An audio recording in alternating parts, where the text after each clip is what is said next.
Hello artists. Today we are talking about American pop artist Jim Dine, and he's 85 years old and actually still working as an artist in New York.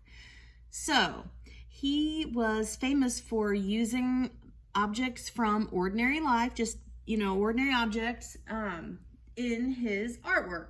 And one of the things that he liked to use was paintbrushes. So we're going to be drawing some paintbrushes. We're going to be adding a little shadow and some color on there as if the paintbrush was loaded with paint.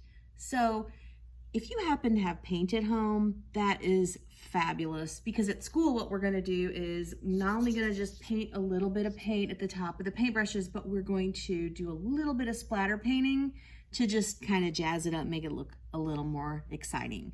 So if you don't have paint, no worries. I'm going to show you that you can use marker or crayon or whatever it is you have. So, okay, let me get my example here.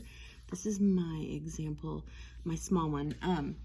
And I also have this paintbrush worksheet that is attached to, it's on the lesson picture. So you can look off of this to show you how to draw these different brushes.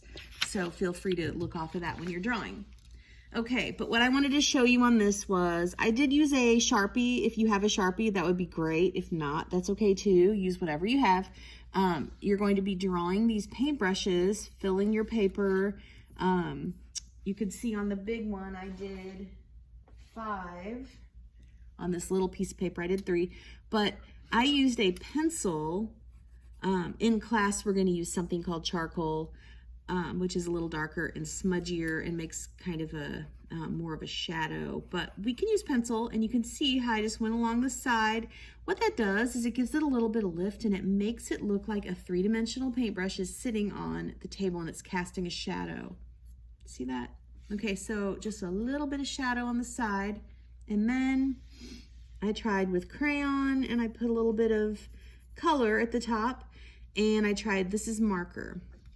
So whatever you have will work just fine to give it a splash of color. And even if you wanted to take the crayon or marker and put a little bit, of little dots on there to represent the splatters, that's fine too. So take a picture, send it to me on Seesaw, and have fun making your Jim Dine paintbrushes.